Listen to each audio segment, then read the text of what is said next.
तो दुबई में क्रिप्टो में से कोई भी सामान खरीद सकते हो आप? 100%। मेरा एक फ्रेंड है, हम लोग अभी पिछले हफ्ते दुबई में थे। हाँ, हम लोग गए तो उससे गाड़ियाँ खरीदनी थी, ही वांटेड टू बाय गाड़ियाँ कार्स। खरीदनी थी। हाँ, गाड़ियाँ? गाड़ियाँ तो गाड़ी नहीं। गाड़ी नहीं, वो सिर्फ जस्ट दुबई मूव किया है वो, and he is worth almost 6-7 thousand crores।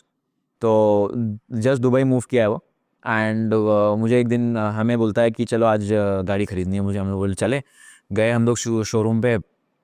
तो उसे ख़रीदनी थी एक्चुअली 4 सीटर। तो वो गया, जी वैगन देखी उसे, 4 सीटर, ठीक है, बोला अच्छा कलर है, ख़रीद ली। उसके बाद हम लोग बाहर निकल रहे स्टोर के, तो रास्ते में एक शोरूम के अंदर ही एक लैम्बोर्गिनी रेवल्टो खरीदी, जो नई सबसे नई गाड़ी आई लैम्बो की। वो भी सेम कलर था जी वैगन के साथ। बोलते कलर मैचिंग है, ये भी ले लेते हैं। तो $7.5 लाख की गाड़ी वो भी ले ली। ऑन द स्पॉट बिटकॉइन बेचा, कुछ 21-22 बिटकॉइन बेचा ऑन द स्पॉट। सामने वाले को गाड़ी का पेमेंट कर दिया बीटीसी में, हो गई, डिलीवरी ले ली। तो ऑन द स्पॉट उसने कुछ 11 करोड़ रुपए खर्च किए बिटकॉइन में। 11 करोड़ रुपए?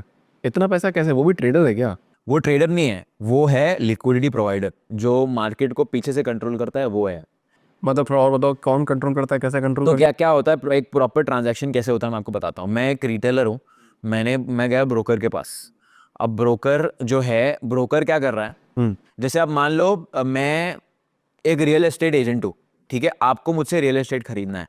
अब जो रियल एस्टेट मैं आपको बेचने वाला हूँ, मेरा थोड़ी होने वाला है, मैं ओनर थोड़ी, उसका ओनर कोई और है।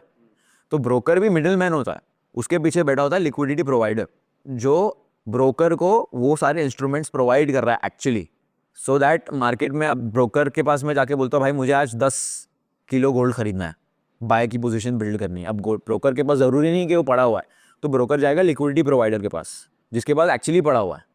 तो ही इज़ दैट, वो लिक्विडिटी प्रोवाइडर है। फिर लिक्विडिटी प्रोवाइडर के ऊपर होता है प्राइवेट बैंक, प्राइवेट बैंक के ऊपर होता है हेज फंड। तो ये हायरार्की होती है। तो उसका हेज फंड भी है, उसका लिक्विडिटी प्रोवाइडर भी है, उसका प्रॉप फर्म भी है। तो ये बहुत बड़े इन्वेस्टर होते हैं जिनके जो फंड अलोकेट करते हैं हेज फंड से, फिर जो अपने पास वीसी का जो पैसा आता है वो लास्ट में यहाँ पे आता है, छोटे छोटे मतलब स्टार्टअप में लगने के लिए। वो बहुत छोटा अमाउंट होता है। करेक्ट। एक्चुअली जो अमाउंट्स होते हैं वो तो लाखों लाखों करोड़ों में होते हैं। हाँ। तो ये सबसे बड़े कौन है सबसे बड़ा मतलब बिजनेसमैन जो पैसा लगाता है इतना?